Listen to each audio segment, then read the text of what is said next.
దేవునికి స్తోత్రము. అనుదిన దేవుని వాక్య ధ్యానమునకై ఈరోజు 2024 సంవత్సరము ఏప్రిల్ నెల 22వ తారీఖు. ఈరోజు ధ్యాన వాక్యము అపొస్తలుడైన పౌలు గారు రోమా సంఘమునకు వ్రాసిన పత్రిక 12వ అధ్యాయము మొదటి వచనాన్ని ధ్యానించుకుందాము. సహోదరులారా, పరిశుద్ధమును దేవునికి అనుకూలమునైన సజీవ యాగముగా మీ శరీరములను ఆయనకు సమర్పించుకొనుడి.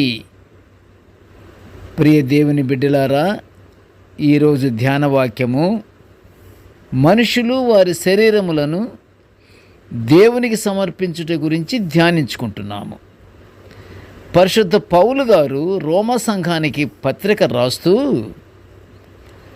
మీ శరీరములను దేవునికి సమర్పించుకొనుడి అని బ్రతిమాలుచూ ఆ సంఘస్థులను కోరుచున్నట్లుగా నేటి ధ్యాన వాక్యములు మనము చూస్తున్నాము. మనుషులందరూ దేవుణ్ణి స్తుతించుటకు మరియు ఆయన కొరకే సంపూర్ణముగా జీవించుట కొరకే మనలను దేవుడు సృజించుకున్నాడని మనలో ఎవ్వరము మర్చిపోకూడదు.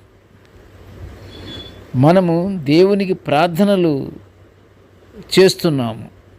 దేవా, మా పూర్ణ హృదయాలతో నిన్ను ఆరాధిస్తున్నామనే ప్రార్థన చేస్తూ ఉంటాము.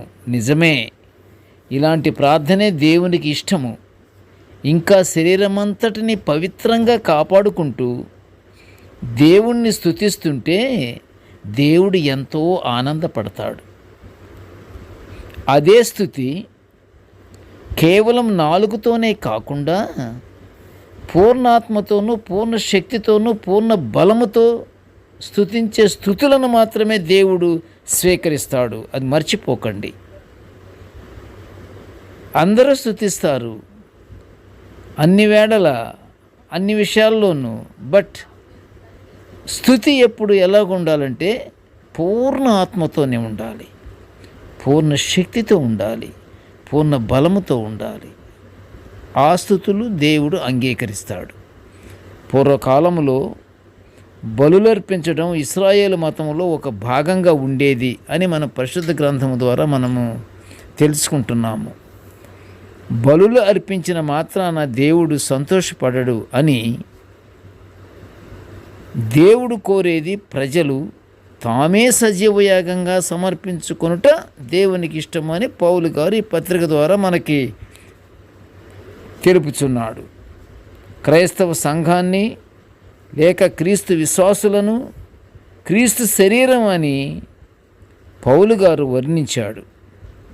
కాబట్టి శరీరేచ్ఛలకు దూరంగా ఉండి మన శరీరాలను పవిత్రంగా కాపాడుకుంటూ దేవునికి సమర్పించుకుందాము. ప్రార్థన చేసుకుందాము. జీవం గల తండ్రి, ప్రేమ గల నాయన, కృపా సత్య సంపూర్ణుడా, నీ పాదములు స్తోత్రములు నాయన. తండ్రి, నీ దివ్యమైనటువంటి వాక్యాలను మేము నిత్యము ధ్యానించుకునే ఈ యొక్క అవకాశము, ఈ భాగ్యాన్ని మాకు అనుగ్రహించినందుకు నీ ఘనమైన స్తోత్రములు నాయన. ప్రభువా, నేటి ధ్యాన వాక్యమును ఇప్పుడు వినుచున్న ప్రతి బిడ్డను ఆశీర్వదించయ్యా. నీ స్తోత్రాలు తండ్రి. కృపగల నాయన, మేము పరిశుద్ధమైనటువంటి శరీరములు కలిగి మేము ఎల్లప్పుడూ తండ్రి పూర్ణ హృదయముతో నిన్ను స్తుతించుకునే భాగ్యాన్ని మాకు అనుగ్రహించమనియు, అట్టి భాగ్యాన్ని మేము ఎల్లప్పుడూ నిన్నే దేవా మేము స్మరించుకుంటూ నిన్ను స్తుతించుకుంటూ ఏ పాపం అనేది లేకుండా దేవా ఎల్లప్పుడూ నీకు ప్రార్థనలు మేము చేసుకునే భాగ్యాన్ని మాకు అనుగ్రహించమని ఈ మనవులన్నీ యేసయ్య పుణ్యనామమున వినయముగా వేడుకొంచుంటున్నాము తండ్రి. ఆమేన్.